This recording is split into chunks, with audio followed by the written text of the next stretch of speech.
हम करेंगे हर मजलूम की हिमायत। अस्सलामुअलैकुम, मैं हूं हुरैन फातिमा और आप देख रहे हैं हिमायती न्यूज HD चैनल।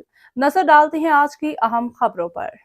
सांगड़ शेदातपुर थाने की हदूद में दो अलग अलग पुलिस मुकाबले। एक घात लगा के बैठे डाकुओं ने पुलिस पे फायरिंग की। पुलिस की जवाबी फायरिंग से दो डाकू जख्मी हालत में गिरफ्तार। असलिहा बरामद, उनके 4 साथियों फरार हो गए। पुलिस का दावा, जख्मी मुलजमान को अस्पताल मुंतकिल किया गया है।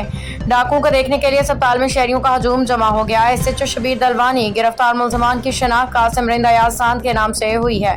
पुलिस सांगड़ मामूल के गश्त पे थी। बरहून रोड और शाहपुर चाकर रोड पे मसाला डाकुओं ने पुलिस पे फायरिंग कर दी। जवाबी फायरिंग के नतीजे में दो डाकू जख्मी हालत में गिरफ्तार कर लिए गए।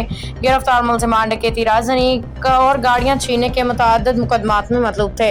सांगड़ डाकुओं के 4 साथी अंधेरे का फायदा उठा के फरार। पुलिस उनकी तलाश के लिए ताक़ुब कर रही है। इशफाक सलैरी की रिपोर्ट।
जी छा चवण से अॼु कोई ॿ मुक़ाबला धारदार थिया आहिनि इन जे बारे में तव्हां?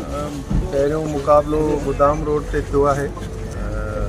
मुंहिंजो ऑफिसर हो, उन सां उते इनकाउंटर में ही जेको आहे सो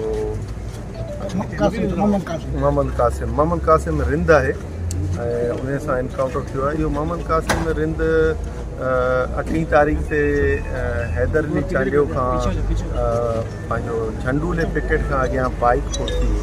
हुन में 2 माण्हू हुआ, हिकिड़ो आपन हो, ॿियो ही हो जंहिं हुन खां फुर कई।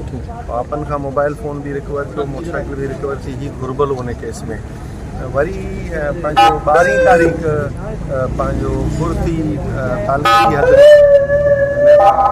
अॻियां लिगारियुनि खां फुर्ती 3,20,000 रुपया। उन में ही मेन जवाबदार आहे पंहिंजो छा नालो अथसि कासिम ऐं 2 हिन सां गॾु आहिनि। हिकिड़ो इमरान रिंद आहे ऐं ॿियो कोड़ो।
जी छा चवण से अॼु कोई ॿ मुक़ाबला धारदार थिया आहिनि इन जे बारे में तव्हां? पहिरियों मुक़ाबिलो गोदाम रोड ते थियो आहे। मुंहिंजो ऑफिसर हो, उन सां उते इनकाउंटर में ही जेको आहे सो मोहम्मद कासिम रिंद आहे ऐं उन सां इनकाउंटर थियो आहे। इहो मोहम्मद कासिम रिंद 8 तारीख़ ते हैदर अली चांडियो खां पंहिंजो झंडूले पिकेट खां अॻियां बाइक फुरती, हुन में 2 माण्हू हुआ, हिकिड़ो आपन हो, ॿियो हीउ हो जंहिं हुन खां फुर कई। आपन खां मोबाइल फ़ोन बि रिकवर थियो, मोटरसाइकिल बि रिकवर थी, हीउ घुरबल हुन केस में। वरी पंहिंजो 12 तारीख़ पंहिंजो फुरती तालुकी हद अॻियां लिगारियुनि खां फुरती 3,20,000 रुपया।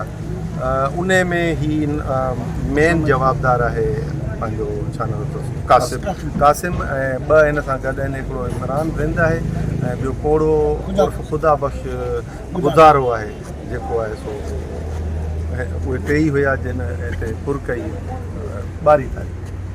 ॿियो साईं जेको आहे उनजो छा? ॿियो जेको पुलिस मुक़ाबिलो ही अयाज़ सांद आहे, हाई लेवल जो खोड़ू आहे ऐं असां वटि बि फुरूं कयूं थी। टंडे आदम में ख़ासि तौर ते 8-9 केस अथसि, फुरूं अथसि। पुलिस मुक़ाबले में हींअर घुरबल बि आहे उते ऐं उहो मुक़ाबले में आयो आहे। हाणे ॾिसिजे थो वधीक हिन खां तफ़्तीश कंदासूं, घुरबल त आहे कोरू आहे, बाक़ी रिकवरी या वधीक तफ़्तीश जेका आहे सभु कंदासूं। पर हिन सां जेको गॾु हुयो उहो कामरान उर्फ़ कामी आहे, जेको हिते असां वटि गुज़िरियल 1 साल जे टेन्यूअर में को पंहिंजो बैंकुनि मां जेको पैसा कढाए निकिरनि था माण्हू, उतां उन्हनि खां उहो फुर कनि था। उन्हनि जी हाई लेवल जी गैंग आहे जेको हिन सां गॾु माण्हू हली वियो आहे ऐं ॿियो नामालूम माण्हू आहे उहो हथियार कहिड़ा रिकॉर्ड थिया साईं? हा, हिकिड़े वटां कासिम वटां त पिस्टल बरामद थियो आहे ऐं हुन वटां रिपीटर बरामद। कासिम जेकी तव्हां ॿुधायो लिगारनि खां फुर थी, लिगारनि जो चवणो 13.5 लाख रुपया फुर थी। न, उहो इशू ईअं थियो, ग़लतफ़हमी थी। पैसा हुया टोटल हिननि कढाया हुआ 15 लाख बैंक में, 1.5 लाख रुपया हिननि जटिया में कंहिंखे ॾिनो, पोइ उते 10 लाख रुपया पोयां जेको हमरा वेठल हो उन वटि हुया। पोइ उहो जॾहिं हिननि फायर कयो हुन ते, कासिम फायर कयो हुन ते, त हू भॻो त उहे 10 लाख रुपया बची विया, बाक़ी 3 लाख 3.5 लाख रुपया जेके FIR उन्हनि कराई आहे उन में बि 3.5 लाख। ॿियो मुक़ाबिलो किथे ॼाणियो त किथे थियो आहे? हिकिड़ो गोदाम वटि थियो आहे, ॿियो हिन ते ॾेरानी रोड ते ॾेथा वटि। ॿिया सर ॾुआरी जेके उन्हनि जे लाइ तव्हांखे कहिड़ो पैगाम? उन्हनि जे लाइ हींअर कार्डन कयो अथऊं, वरी बि आऊं पाण बि वञा थो, टीमूं मुंहिंजूं लॻल आहिनि, इनशाला उहे जल्द गिरफ़्तार थींदा ऐं स्क्रीन ते। ॿिया जेके ॾुआरी तव्हांजी हद में ॾोह कंदा उन्हनि जे लाइ तव्हांजो कहिड़ो पैगाम? उन्हनि जे लाइ पैगाम इहो आहे त रोड मुंहिंजे ते न चढ़नि, मुंहिंजे रोड ते चढ़ंदा त पोइ इहो ई हशर थींदो जेको हिननि जो। ॿियो सर आइस जा जेके आइस फ़रोश उन्हनि जे लाइ तव्हांजो कहिड़ो पैगाम आहे? आइस फ़रोशी अञा ताईं मुकमल बंदि थी? आइस फ़रोश अल्हम्दुलिल्लाह तव्हां ॾिसो पिया, मुंहिंजे हिसाब सां त काफ़ी कंट्रोल थियो आहे। बंदि त नथो चई सघां, कंट्रोल थियो आहे ऐं उन ते मुंहिंजी हिकमत अमली अञा बि आहे ऐं उन में बि तव्हांखे बहितरीन रिज़ल्ट इनशाला मिलंदी। मूंखे थोरो टाइम। आइस फ़रोशनि लाइ भला कहिड़ो पैगाम आहे? आइस फ़रोशनि लाइ इहो आहे त आहिनि कंहिं हाल जा त रहिया ई कोन्हे, कंहिं हाल जा रहिया ई कोन्हे। हाणे बाक़ी ज़िंदगी जो हिसो आहे, उहो जेकॾहिं हेॾा ईंदा जेलुनि में त पोइ मरी वेंदा, ॿियो कुझु कोन्हे।